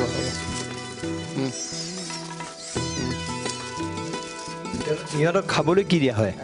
খাবলৈ আচলতে সৰু অৱস্থাত আপোনাৰ লেক্ট'জেন আৰু গাখীৰ চাখীৰ এনেকৈ খুৱাইছিলোঁ আৰু তাৰ লগত মিক্স কৰিব লাগে কিবা কিবি ডিম হওক আৰু ক্ৰীম এনেকৈ মিক্স কৰি পেলাই এটা পেষ্ট টাইপত বনাই পেলাই খুৱাব লাগে অলপ ডাঙৰ হ'লে কি দিয়া যাব লাহে লাহে সিহঁতক মাছ দিয়া হৈছে মাংস দিয়া হৈছে ছাগলী মাংস তেনেকৈ দিয়া হৈছে আৰু সৰুকৈ দিয়া হৈছে আপুনি ভাবকচোন যে ভাবিলে আচৰিত নালাগেনে এটা বন মেকুৰীৰ কাৰণে 4টা বন মেকুৰীৰ পোৱালিৰ কাৰণে তেওঁ বিগত এমাহৰ অধিক কাল তেওঁ নিজৰ ঘৰলৈ যোৱা নাই ইয়াতে আছে আৰু এইকেইটাক বুকুৰ ৰুম দি ডাঙৰ কৰিছে আৰু ইয়াত ডাঙৰ কৰাৰ পাছত তেওঁলোকে কেইদিনমান পাছত ইয়াক আৰু নিজে খুটি খাব পৰা হোৱাৰ পাছত প্ৰায় 6 মাহটো মোৰ লগতে থাকিব আৰু তাৰপিছত তাক সিহঁতক ট্ৰেইনিং কৰাব লাগিব তাৰপিছত সিহঁতক ৰিলিজ কৰিব পৰা যাব অন্যৰ লগত সহবাস কৰিব পৰাকৈ তাৰপিছত তাত এনেকেই আচলতে মনোজে দীৰ্ঘদিন ধৰি আজি সুদীৰ্ঘ 1 দশকৰো অধিক কাল অসংখ্য এতিয়া যিটো মনোজে ক'লে 4,000ৰ অধিক বনৰীয়া পশু পক্ষী সৰীসৃপ তেওঁ ইতিমধ্যে অৰণ্যৰ মাজত মুকলি কৰিছে নিঃসন্দেহে আচলতে এনেকুৱা এজন অক্লান্ত সৈনিকক আমি চেলুট জনাইছোঁ আৰু তেওঁৰ এই অৰণ্য প্ৰেম আচলতে সঁচাকেই আমি তেওঁৰ অৰণ্য প্ৰেমত মুগ্ধ হৈছোঁ অভিভূত হৈ পৰিছোঁ আজি বিশেষ জীৱ জন্তু মনোজৰ লগত নাই আমি 4টা জাংগল কেট দেখিলোঁ এটা ভাটৌ পোৱালি দেখিলোঁ এটা কাউৰী পোৱালি কিন্তু এনেকৈ কেতিয়াবা বহু জীৱ জন্তু ইয়াত থাকে আচলতে থাকে আৰু এইখন আমি দেখিছোঁ the Corbett foundation community and nature conservation Corbett ফাউণ্ডেশ্যনৰ লগত মনোজ গগৈ জড়িত নেকি হয় আচলতে মই 2000 যেতিয়া 7 চনৰ পৰা কাম কৰি আছিলোঁ তাৰপিছত 2013ত তেওঁলোকে আচলতে মোক লগ পাইছিলে কৰ্বেট ফাউণ্ডেশ্যনে তাৰপিছত এতিয়া কৰ্বেট ফাউণ্ডেশ্যনৰ লগতো মই জড়িত আছোঁ আৰু যেতিয়া আগতে যে ৰেস্কিউ কৰিবৰ কাৰণে মানে ধৰক গাড়ী এখন ভাড়া কৰিব লাগে তেল ভৰাব লাগে এনেকৈ কৰি যাব লাগে গতিকে তেওঁলোকে এখন গাড়ী প্ৰভাইড কৰিছে যাতে ৰেস্কিউ আৰু ৰিলিজ কৰিবৰ কাৰণে তাৰমানে বিশেষত এইটো মনোজে যেতিয়া যায় জীৱ জন্তু উদ্ধাৰৰ কাৰণে তাৰ কাৰণে কোনো পাৰিশ্ৰমিক নলয় য'তেই ক'ৰবাত যদি আবদ্ধ হৈ আছে বন্যপ্ৰাণী ক'ৰবাত যদি কিবা কাৰণত পশু পক্ষী ক'ৰবাত আঘাতপ্ৰাপ্ত হৈ আছে মনোজে তাক উদ্ধাৰ কৰি লৈ আহে আৰু তাৰ কাৰণে কিন্তু কেতিয়াও কোনো পাৰিশ্ৰমিক তেওঁ লোৱা নাই আজিলৈকে তেনেকৈতো নাই লোৱা আৰু ভৱিষ্যতেও নলওঁ কিন্তু কথা হ'ল কি ৱাইল্ড লাইফ বাচিব লাগে আৰু ৱাইল্ড লাইফ বাচিলেহে আমি জীয়াই থাকিম কাজিৰঙাত আমি দেখিবলৈ পাইছোঁ যে চোৰাং চিকাৰ হৈ আছে আজিৰ দিনটো এটা গড় কালি ৰাতি মাৰিছে বাগৰিত কিন্তু তাৰ মাজতো কিন্তু এছামে যেনেকৈ মনোজ গগৈহঁতে যিদৰে অহৰহ এই চেষ্টা কৰি আছে বন্যপ্ৰাণী উদ্ধাৰ বন্যপ্ৰাণী ৰক্ষণাবেক্ষণৰ কাৰণে কিন্তু এছামে কিন্তু এই চোৰাং চিকাৰ কৰাৰ লগতে বিভিন্ন বন্যপ্ৰাণী ধ্বংস কৰি আছে হয় পইচাৰ হয় দুৰ্ভাগ্যজনক কথা আছিলে পইচাৰ লালসা আৰু জ্ঞানৰ অভাৱ গতিকে সেয়াই ক'ম আৰু মই যিমান পাৰোঁ যে সকলোৱে চিন্তা কৰিব লাগে প্ৰকৃতিৰ সম্পদ ৰক্ষা কৰিব মই মনোজৰ পৰা জানিব বিচাৰিম এইখন যিখন আছে ইয়াত বৰ্তমান যিটো অফিচ এইটো NRSB naturalist for rehabilitation of snakes and birds আৰু এইটো মানে অফিচ নিচিনাই আছে আৰু ইয়াতে 4টামান ৰুম আছে আৰু যিখিনি ল'ৰা ছোৱালী আমাৰ লোকেল হওক বা বাহিৰৰ তেওঁলোকে ৰিচাৰ্চ কৰিবৰ কাৰণে বা ৱাইল্ড লাইফ ৰিলেটেড কিছুমান কাম কৰিবৰ কাৰণে তেওঁলোকে আহে আৰু আহি পেলাই তেওঁলোকে ইয়াতে থাকি মেলি তেওঁলোকে সেইখিনি কাম কৰে ৱাইল্ড লাইফৰ কাম কৰিবলৈ বিভিন্ন গৱেষক ছাত্ৰ ছাত্ৰী ইয়াত আহিয়ে থাকে আচ্ছা আছে এগৰাকী ছাত্ৰী আছে তাই সৰুপথাৰৰ পৰা আহিছে আৰু তাই ইয়াতে ফটোগ্ৰাফীৰ কাৰণে আহিছে আৰু কনজাৰ্ভেশ্যনৰ ওপৰতো কাম কৰিম বুলি ভাবিছে তাই গতিকে সেইখিনি শিকিব বুজিবৰ কাৰণে আহিছে এনেকৈ ইয়াত অনবৰত থাকেই প্ৰায় থাকে আচ্ছা আমি চাওঁ ভিতৰৰ পৰিৱেশ সামগ্ৰিকভাৱে এগৰাকী ছাত্ৰীক মই দেখিছোঁ ইয়াত ইতিমধ্যে কৈছিলে সৰু পথাৰৰ এগৰাকী ছাত্ৰীৰ কথা কৈছিলে কি নাম তোমাৰ জয়শ্ৰী বৰগোহাঁই হয় ক'ত ঘৰ মোৰ সৰুপথাৰ গোলাঘাট হয় তুমি কি পঢ়া শুনা কি কৰিছা মই ডিগ্ৰী কমপ্লিট কৰিলোঁ এইবাৰ দৰং কলেজ তেজপুৰৰ পৰা কি বিষয় তোমাৰ মোৰ জিঅ'গ্ৰাফী আছিলে এতিয়া তুমি মনোজ গগৈৰ লগত আহিছা ইয়াত কাম কৰি আছা কি বিষয়ত তুমি ইয়াত অনুশীলন কৰি আছা বৰ্তমান হয় মই অলপ তেওঁৰ লগত ষ্টাডি কৰি আছোঁ তেওঁৰ লগতে তেওঁ য'তে যায় মোক লৈ যায় বহুতখিনি শিকিবলৈও পাইছোঁ তেওঁ ৰেস্কিউ কৰিবলৈ যায় মোক লৈ যায় লগতে ৰিলিজ কৰিবলৈও গৈছোঁ মই তেওঁৰ লগতে কি ৰিলিজ কৰাৰ কামত তুমি জড়িত আছা আমি সাপ ৰিলিজ কৰিবলৈ গৈছিলোঁ বেছিকৈ ইয়াতে সাপ ৰেস্কিউ কৰা হয় ৰিলিজ কৰা হয় আৰু ইয়াতে ৰাখি পেলাই অলপ দিন চোৱা চিতা কৰা হয় তাৰপিছতে আমি পাৰ্কত গৈ পেলাই ৰিলিজ কৰা হয় আৰু মই এই কথা জানিব বিচাৰিছোঁ মনোজ এই যিটো ৰিলিজ কৰা হয় যেতিয়া এটা বন্যপ্ৰাণী কাৰোবাৰ সাধাৰণতে ঘৰৰ পৰা কাৰোবাৰ মানুহৰ ঘৰৰ পৰা উদ্ধাৰ হয় হয় যিমানবোৰ ৰেস্কিউ হয় আচলতে মানুহৰ ঘৰৰ পৰা আৰু কেতিয়াবা ধৰক ফেঞ্চিঙত লাগি থাকে সেইখিনি আৰু আচলতে ৰেস্কিউ বুলি কোৱাৰ লগে লগে আচলতে আমি জানিব লাগে যে এটা বস্তু এটা প্ৰাণী খেদি তাক ধৰি পেলাই তাক কাৰোবাক ফৰেষ্ট ডিপাৰ্টমেণ্ট হওক বা কাৰোবাৰ NGOক যদি গতাই দিয়ে সেইটো আচলতে ৰেস্কিউ বুলি নকয় আৰু যদি বিপদ অৱস্থাত পৰি আছে বিপদগ্ৰস্ত হৈছে তেতিয়া বা কাৰোবাৰ মানুহৰ ঘৰত অসুবিধা হৈছে তেতিয়া সেইটোকে আচলতে উদ্ধাৰ কৰাটো আচলতে কোৱা হয় সাধাৰণতে ক'ত এৰিয়া হয় মানে অৰণ্য নে ক'ত হয় আচলতে যিমানবোৰ সাপবোৰ আচলতে ৰেস্কিউ কৰাৰ পৰা প্ৰায় 2 কিলোমিটাৰ ভিতৰতে আচলতে ৰিলিজ কৰিব লাগে কিন্তু কিছুমান সাপ ধৰকচোন আমি আমাৰ কাজিৰঙা নেশ্যনেল পাৰ্কখন আছে গতিকে আমি নেশ্যনেল পাৰ্কৰ ভিতৰতে ৰিলিজ কৰিবলগীয়া হয় কাৰণ মানুহৰ ঘৰত যদি আমি ৰিলিজ কৰোঁ তেতিয়া ওচৰত তেতিয়াহ'লে কথাটো বেলেগ ফালে হৈ যায় গতিকে সেইটো কাৰণে আমি আচলতে নেশ্যনেল পাৰ্কখনকে আমি বাছি লৈছোঁ স্থানীয় আৰু এজন যুৱক আছে মনোজৰ সৈতে বৰ্তমান হয় নামটো কি তোমাৰ হেমন্ত গগৈ কি পঢ়া শুনা কি কৰিছা মই এইবাৰ BSc মানে 3rd ছেম দি পৰীক্ষা দিলোঁ এতিয়া আকৌ মোৰ জুলজি আচ্ছা তুমি ইয়াত কি কৰিছা বৰ্তমান মই বৰ্তমান মনোজদাৰ লগতে মানে প্ৰকৃতিৰ বিষয়ে শিকি আছোঁ আৰু মনোজদা মানে এনেকৈ পৰীক্ষাৰ যেতিয়া সময় পাওঁ আহোঁ মনোজদাৰ ওচৰলৈ ইয়াতে থাকোঁ ভাল লাগে জুলজি এতিয়া তুমি ৱাইল্ড লাইফৰ ওপৰত কাম কৰাৰ ইচ্ছা আছে ভৱিষ্যতে হয় আৰু কি ইচ্ছা আছে বৰ্তমান এইখিনি গম পালোঁ মনোজ এইখিনি কাম কৰি আছে কামখিনি আৰু কিবা চৰকাৰৰ ফালৰ পৰা সহায়ৰ প্ৰয়োজন আছে বন বিভাগে কিবা ধৰণৰ সহায় কৰে নে কেতিয়াবা তেওঁলোকে আচলতে তেওঁলোকে ৰিলিজ কৰা পাৰ্মিশ্যনটো তেওঁলোকে দিয়ে আৰু সেয়াই আৰু ইমান অন্য সহায় বৰ বেছি বিচৰা নাই চাগে মনোজ মই আজিলৈকে তেনেকৈ সহায় বিচৰা নাই কিন্তু ONGCয়ে এটা সহায় কৰিছিলে তেওঁলোকে এৱাৰনেছ কেম্প কৰিবৰ কাৰণে গাঁৱত কলেজত বা স্কুলত আৰু তেওঁলোকে প্ৰজেক্টৰ প্ৰয়োজন হয় আৰু সেই প্ৰজেক্টৰ তেওঁলোকে দিছিলে জেনেৰেটৰ দিছিলে আৰু কেছ দুটামান দিছিলে আঘাতপ্ৰাপ্ত যিবোৰ প্ৰাণী ৰাখিবৰ কাৰণে গতিকে ধন্যবাদ দিছোঁ তেওঁলোকক এনেই মনোজৰ ঘৰ ক'ত ইয়াতে কোন ঠাইত ঘৰ মোৰ কাজিৰঙা বচাগাঁৱত দেউতাৰ নাম জোনাৰাম গগৈ মাৰ নাম ৰূপা গগৈ মই মোৰ ৱাইফ আছে আৰু কাশ্মীৰী গগৈ আৰু দুজনী ছোৱালী আছে এজনী 13 বছৰ আৰু এজনী 1.5 বছৰ আমি মনোজ গগৈৰ সৈতে কথা পাতি আছোঁ আচলতে বিভিন্ন বিষয়ে হয় মই ধ্ৰুৱই কিবা এটা ক'ব খুজিছিলে মই এটা কথা ক'ব বিচাৰিছোঁ আচলতে মনোজ গগৈৰ ওপৰত এতিয়া এটা চুটি ছবি ইতিমধ্যে নিৰ্মাণ কৰা হৈছে বোকাখাটৰ সন্তান পঢ়ি আছে সৰু ল'ৰা ধৃতিমান কাকতি আৰু ৰক্তিম হাজৰিকা তেওঁলোকে কৰিছে এখন চুটি ছবিৰ ব্যৱস্থা কৰিছে চুটি ছবিখনৰ কি বিষয়বস্তু কি মনোজে জানিবলৈ বিচাৰিছোঁ আচলতে মোৰ যিখিনি কৰ্ম সেই কৰ্মখিনিৰ ওপৰতে আচলতে তেওঁলোকে এখন চুটি ছবি নিৰ্মাণ কৰিছে আৰু এইবাৰ যিটো ব্ৰহ্মপুত্ৰ ভেলী ফিল্ম ফেষ্টিভেলত তাত ছেকেণ্ড হৈছে সেইখন চলচ্চিত্ৰ এইবাৰ ব্ৰহ্মপুত্ৰ ভেলী চলচ্চিত্ৰ মহোৎসৱত চুটি ছবি মহোৎসৱত এখন পুৰস্কৃত হৈছে হয় তাৰপিছত আজি মুম্বাইত আজি হৈ আছে তেওঁলোকে বেষ্ট চিলেকশ্যন হৈছে বা নমিনেশ্যন হৈছে আৰু 5টা কেটেগৰীত গতিকে আজি সেইটো ৰিজাল্ট আহিব কিজানি বঢ়িয়া খবৰ আৰু কিবা ভৱিষ্যতৰ আৰু কিবা সপোন আছে নেকি কিবা সপোনটো ঢেৰ আছে বহুত আছে কিন্তু আচলতে মোৰ ৱাইল্ড লাইফৰ ওপৰতে কাম কৰিব মন আছে আৰু যিমান পাৰোঁ আৰু ভালকৈ মানে কৰিবৰ মন আছে আৰু চাওঁ কেনেকৈ পাম যি সময়ত কাজিৰঙাৰ গড় ভাবুকিৰ সন্মুখীন হৈছে আজিৰ দিনটোতো এটা গড় মাৰিছে গতিকে এই সময়ত আচলতে আমাৰ অসমত মনোজ গগৈৰ নিচিনা আৰু যুৱকৰ প্ৰয়োজন আছে মনোজ গগৈৰ এই অতুলনীয় প্ৰেমক মই পুনৰবাৰ চেলুট জনাইছোঁ ধন্যবাদ মনোজ আমি আশা কৰিছোঁ যে মনোজৰ আদৰ্শেৰে অসমৰ যুৱক যুৱতী ওলাই আহক মনোজৰ আদৰ্শেৰে তেওঁলোক অনুপ্ৰাণিত হওক তেতিয়াহে আমাৰ কাজিৰঙাৰ গড়ৰ লগতে অন্যান্য জীৱ জন্তু অসমত সুৰক্ষিত হ'ব এই কামনাৰে আমাৰ বিশেষ খণ্ড দৰবাৰত এতিয়া লৈছোঁ খন্তেক সময়ৰ বাণিজ্যিক বিৰতি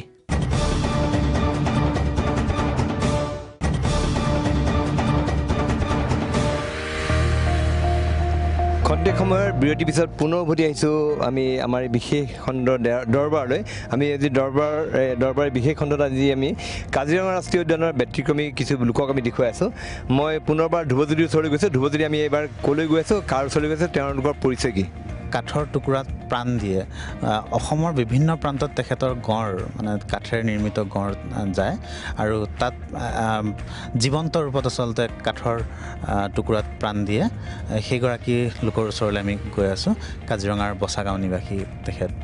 এয়া আমি এইখন ঠাইলৈ আহিছোঁ আচলতে আমি যিটো কথা কৈছিলোঁ যে কাঠত তেওঁলোকে সপোন ৰচিছে খুব সুন্দৰ এটা পৰিৱেশ বিপণী আমি এইখনলৈ গৈছোঁ ইয়াত আমাৰ কেমেৰা পাৰ্চন দেখুৱাব আমি তাত নামিম তাত প্ৰত্যক্ষ কৰিম কি কি সম্পত্তি আছে ইয়াত আমি পাইছোঁহি আচলতে সেই ঠাইখন আমি আহকচোন চাওঁ কি বনাইছে তেওঁলোকে কি নিৰ্মাণ কৰিছে আমি প্ৰত্যক্ষ কৰোঁ মই কেমেৰা পাৰ্চন আজাৰক দেখুৱাবলৈ অনুৰোধ কৰিছোঁ সুন্দৰভাৱে কাঠত তেওঁলোকে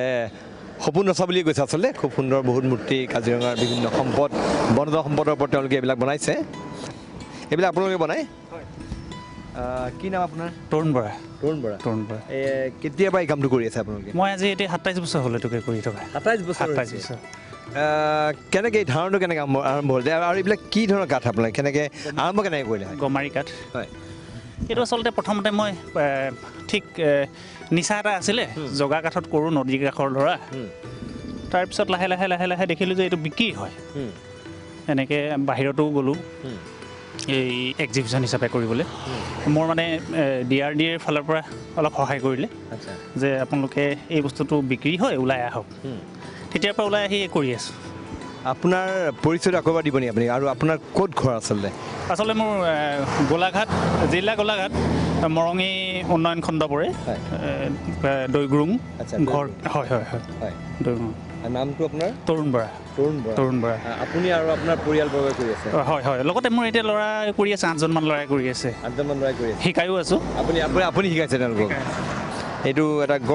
গড়টো কিন্তু যথেষ্ট ওজন আছে এটা অকল এটা মানুহে ডাঙৰ দিগদাৰ আছে এইটো কিমান ওজন হ'ব এইটো এইটো প্ৰায় 30 কেজিমান 30 কিলোমান ওজন হ'ব এইটো দেখুৱাইছে এইটো খুব সুন্দৰভাৱে এইটো কি বনাইছে এইটো বাঁহৰ মূঢ়া ই এটা নেচাৰেল এইটো পাবলৈ খুব কঠিন বাঁহ গছ উঘালিলে মানে পোৱা যায় এনেকুৱা কিছুমান তাকে বোলো এইটো কেকটাছৰ নিচিনাকৈ এটা শ্ব'পিচ ৰাখিবলৈ এটুকুৰা জেগাত ভাল লাগিব দেখি কেকটাছ এজোপাৰ নিচিনা লাগে সেইটো কাৰণে আনি পেলাই ৰাখি থৈছোঁ কিমানমান ইয়াৰ মূল্য হ'ব পাৰে মূল্য ইয়াৰ এনেকৈ মূল্যটো আপোনাৰ একেবাৰে নগণ্য মূল্য কিন্তু এনেকুৱা এটা যিহেতু পোৱা নাযায় সেইটো কাৰণে ইয়াৰ বজাৰ মূল্য অন্ততঃ 3000 টকা আমি পাম বুলি ভাবিছোঁ আৰু কি কি আছে আপোনাৰ লগত এইটো হৰিণা আছে ধনেশ আছে গণেশ আছে শিৱৰ মূৰ্তি বনাইছোঁ এতিয়া মানে আপোনালোকে অকল কাজিৰঙাৰ যিটো পৰিচয় এই যে গড় তাৰপিছতে ধৰক হাতী বা হৰিণা বহুত তাৰ লগতে আপুনি অন্যান্য সামগ্ৰীও গৈছে লাহে লাহে এতিয়া ব্যৱহাৰ কৰিব পৰাকৈ আমি ভাবিছোঁ যে অকল জন্তু ৰাখিলেতো নহ'ব জীৱ জন্তু ৰাখিলেই নহয় ইয়াৰ লগতে যদি আমি ঘৰত মানে বস্তু ৰাখিব পৰাকৈ ষ্টেণ্ড বা টেবুল মূঢ়াৰ পৰা টেবুল কৰিছোঁ এনেকুৱাবিলাক কৰি আছোঁ আৰু মানে বস্তুটো যাতে ব্যৱহাৰৰ দেখিবলৈও ভাল হয় আৰু ব্যৱহাৰৰ উপযোগী হয় তেনেকুৱাকৈ আমি কৰি আছোঁ আৰু এই ক্ষেত্ৰত আপোনালোকে চৰকাৰৰ ফালৰ পৰা কিবা সঁহাৰি পাইছে নেকি বৰ্তমানলৈকে চৰকাৰৰ তেনেকুৱা কোনো সঁহাৰি নাই মাজতে NGO বিলাকে আহে তেনেকৈ সহায় কৰিম বুলি ওলাই আহে কিন্তু আধা ভগনতে আমাক এৰি থৈ গুচি যায় তেনেকুৱা হয় হৈছে আৰু কি কি আছে আপোনাৰ বৰ্ণনা দিব গঁড় চৰাই আপুনি বিভিন্ন ধৰণৰ অৰ্ডাৰ দিলেও আমি বনাই দিওঁ তেনেকুৱা কোনোবাৰ যদি মানুহৰ মূৰ্তি লাগে মৃত হ'ব লাগে আচলতে মৃত কোনোবা মানুহৰ যদি মূৰ্তি বিচাৰে তেনেকুৱাও আমি কৰোঁ ভগৱানৰ মূৰ্তি গোটেইখিনিয়ে কৰোঁ কমটি বেছি পৰিমাণে তেওঁৰ সহধৰ্মিনী আছে হয় আপোনাৰ নামটো কি জুন্তি বৰা মোৰ নাম আপুনিও কৰি আছে সহায় কৰোঁ অকণমান আৰু চিজ মৰা কৰাৰ পৰা ধৰি অলপ সহায় আপোনাৰ বিয়াৰ আগৰ পৰা কৰি আছে তেওঁ মোৰ বিয়াৰ আগৰ পৰাই কৈছে মোৰ বিয়া একচুৱেলি আজি 15 বছৰ হৈছে কালি 15 বছৰ হৈ গৈছে লাগি দিওঁ আৰু অলপ সহায় কৰি দিওঁ ইয়াত মই কেমেৰা পাৰ্চন আধাৰক অনুৰোধ কৰিছোঁ ভিতৰখন দেখুৱাব কাৰণে ভিতৰত তেওঁলোকে কি কি বস্তু সৃষ্টি কৰিছে কি কি বস্তু আছে ইয়াত খুব সুন্দৰভাৱে মই তেওঁলোকৰ তৰুণ বৰা শিল্পীগৰাকী যোগাযোগ নম্বৰ দি দিম আপোনালোকে যদি কাৰোবাক কিবা বিশেষ বস্তু লাগে তেওঁলোকক হয়তো যোগাযোগ কৰিব পাৰিব আপোনালোকে বিভিন্ন সা সামগ্ৰী আছে ইয়াত গমাৰি কাঠ বেছিভাগ গমাৰি কাঠ হয় নেকি অন্য কাঠ বেছিভাগ গমাৰি কাঠে কৰোঁ আৰু গমাৰি কাঠটো ব্যৱহাৰ কৰে নেকি গমাৰি কাঠটো মানে স্থায়ী হয় নেকি স্থায়ীও হয় আৰু কাটিবলৈও আমি কোমল পাওঁ কাটিবলৈ খুব কোমল হয় বিশেষকৈ ঘূণে নাখায় কাঠটো আৰু ঘূণে খোৱাৰ যি চান্স থাকে আমি ট্ৰিটমেণ্ট কৰোঁ কাঠটোৰ ওপৰত বইল কৰি পেলাই কৰোঁ এতিয়া আপোনাৰ লগত আৰু কিমানজন আপুনি মানুহ ৰাখিছে তেওঁলোকে কাম কৰে বৰ্তমান 8জনে একদম সক্ৰিয়ভাৱে কৰি আছে দৈনিক ভিত্তিত তেওঁলোকে কাম কৰি আছে হয় মই চেল্ফ হেল্প গ্ৰুপ এটাও কৰিছিলোঁ সেই সকলক শিকাই এতিয়া বৰ্তমান প্ৰত্যেকেই এখন দোকানো খুলিছে মাহত আপোনাৰ কিমানমান উপাৰ্জন হ'ব পাৰে এনেকুৱা নহয় যে মাহত আমাৰ উপাৰ্জনটো আমি নিৰিখ ঠিক কৰিব নোৱাৰোঁ গড় হিচাপে যদি উলিওৱা যায় আমি মোটামুটি টকা 25,000 টকা উপাৰ্জন হয় খাই বৈ মানে টকা 25,000 আমি হেৰি কৰিব পাৰোঁ আৰু আপোনাক আৰু এই ক্ষেত্ৰত আৰু কিবা চৰকাৰী সহায়ৰ প্ৰয়োজন আছে বুলি আপুনি ভাবে নেকি যে আপুনি আৰু এই যিটো আপুনি ব্যৱসায় কৰিছে কাজিৰঙাৰ জীৱ জন্তুক লৈ আৰু তাক আগুৱাই নিবৰ কাৰণে আপোনাক আৰু কিবা চৰকাৰী সহায়ৰ প্ৰয়োজন আছে নেকি? হয়, আমাৰ ইয়াত এটা টুৰিজিম বিভাগ আছে। আমাক যদি অলপ সহায় কৰে তেখেতলোকে, আমি মেচিনেৰি কৰি যাতে গ্ৰাহকক কমটি দামত দিব পাৰোঁ, বস্তুটো অন্য দেশলৈ পঠাব পাৰোঁ। অন্য দেশৰ মানুহে খুব ক্ৰয় কৰা দেখিছোঁ। আমাৰ ইয়াতে মই খুব ক্ৰয় কৰি লৈ যায়, বিশেষকৈ গঁড় বা ইয়ালৈ আহিলে, কাজিৰঙালৈ আহিলে বিশেষত্ব গঁড়টো লৈ যায়। সেই তেনেকুৱা বস্তুবিলাক যদি আমি অলপ সুলভ মূল্যত দিব পাৰোঁ, ইয়াৰ পৰা যদি আমি টুৰিজিম বিভাগটোৱে যদি আমাক সহায় কৰে, বাহিৰৰ যিখিনি তেনেকুৱা চেলছ জেগা আছে, চেল কৰা জেগা আছে, সেইখিনি জেগাত যদি আমাৰ বস্তুখিনি ৰখা যায়, তেতিয়াহ'লে আৰু আমি ওলাই যাব পাৰিম, আৰু অলপ কৰিব পাৰিম। তৰুণ বৰাই এইটো খুব ভাল কথা কৈছে। এজন সুদক্ষ ভাস্কৰ্য শিল্পী, তেখেতে কৈছে যে চৰকাৰী দিশত যদি তেওঁলোকক বিপণী অন্তত ক'ৰবাত যদি বজাৰখন দিয়া হয়, নিখনে সহায় বা তাৰোপৰি তেওঁলোকে এইবিলাক হাতেদি কৰাৰ কাৰণে এইবিলাক মূল্যটো বেছি হয়, কাৰণ বহুত সময় লাগে এডাল কাঠ কাটি মেলি তাক ট্ৰিটমেণ্ট কৰোঁতে বহুত সময় লাগে, গতিকে তাৰ মূল্যটো বেছি হয়। হয়তো যদি মেচিন ব্যৱহাৰ কৰে তেতিয়া হয়তো অলপ মূল্যটো আপুনি কম মূল্যত দিব। যথেষ্ট কমিব আৰু যথেষ্ট কমিলে তেতিয়া গ্ৰাহকে ল'বলৈও সুবিধা পাব। এটা নিৰ্দিষ্ট বাজেটত ফুৰিবলৈ আহে, ইয়াৰ পৰা লৈ যোৱাৰ অসুবিধা হয়, গধুৰ হয় বস্তুটো। আমি যদি মেচিন ইউজ কৰোঁ তেতিয়াহ'লে তাৰ ভিতৰটো আমি খুলি পেলাব পাৰোঁ। হালকা হ'লে মানে তেখেতলোকে লৈ যাবলৈও কষ্ট নহ'ব। হয়, আমি আহোঁ, আচলতে আমি তেওঁৰ ফেক্টৰী আছে, ফেক্টৰীলৈ যাওঁ, তাত কি ধৰণে কাম কাজ হৈছে সেয়া আমি চাই লওঁ আহক।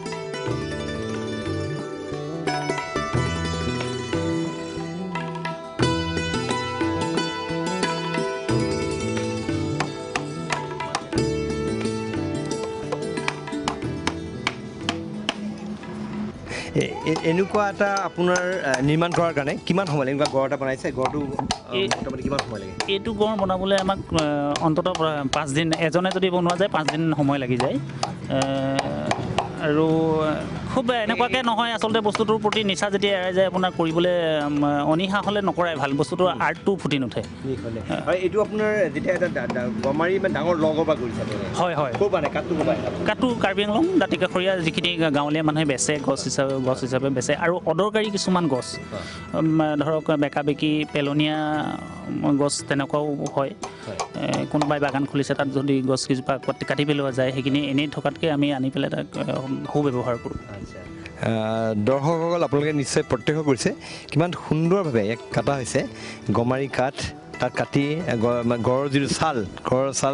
গড়ৰ চামৰা অত্যন্ত ডাঠ বুলি কয়, গড়ৰ ছালৰ নিচিনা ডাঠ বুলি কয় আচলতে আমাৰ যিকোনো তুলনামূলক প্ৰবচন আছে। এই খুব সুন্দৰভাৱে ইয়াক তেওঁলোকে তাত কাটিছে। খৰ্গটো তেওঁলোকে ৰাখিছে ধুনীয়াকৈ। আৰু এইখন কাণ,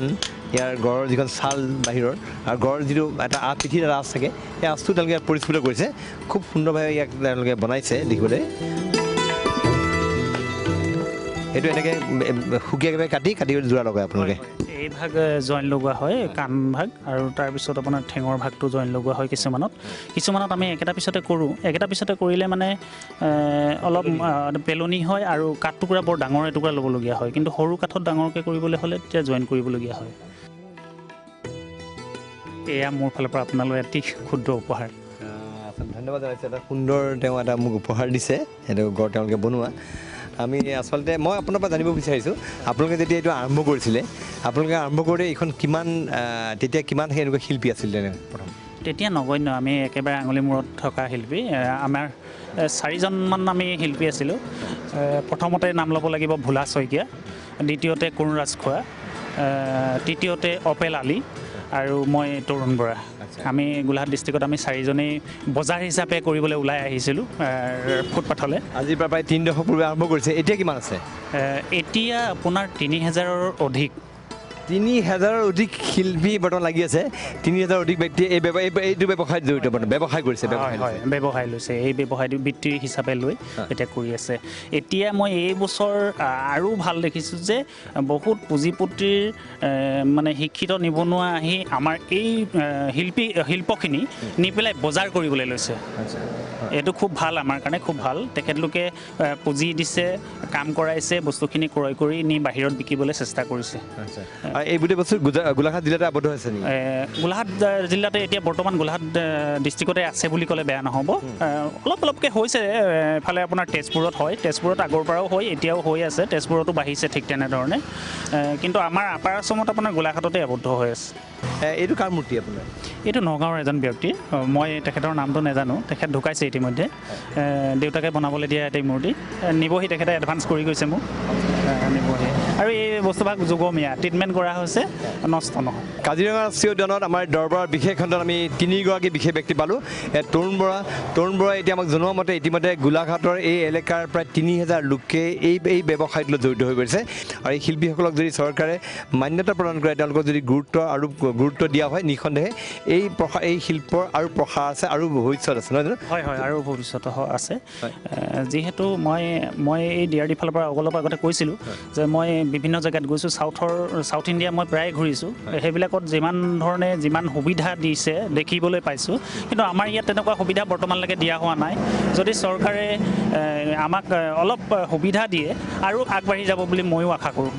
নিখনে আমি এইটো কামনা কৰিছোঁ চৰকাৰ আগবাঢ়ি আহক আৰু এই শিল্পীসকলক তেওঁলোকক পাবলগীয়া প্ৰাপ্যখিনি দিয়ক আৰু তাৰ লগতে এখন বজাৰ সৃষ্টি কৰাত চৰকাৰে গুৰুত্ব আৰোপ কৰক এই কামনাৰে আপোনাক পুনৰ ধন্যবাদ জনাইছোঁ আপুনি এই ব্যৱসায় আৰু আগুৱাই নিয়ক ধন্যবাদ এই কামনাৰে আচলতে আমি 3গৰাকী বিশেষ ব্যক্তিৰ সান্নিধ্যৰে আজি এই দৰবাৰ উজ্জীৱিত হৈ পৰিল আমি আশা কৰিছোঁ যে তেওঁলোকৰ যিখিনি কাহিনী সেই কাহিনী আপোনালোক কৰিলে আপ্লুত আজি আমাৰ এই বিশেষ খণ্ড দৰবাৰৰ পৰা মই কেমেৰা পাৰ্চন আজাৰৰ সৈতে মই প্ৰণয় বৰদলৈ বিদায় দিছোঁ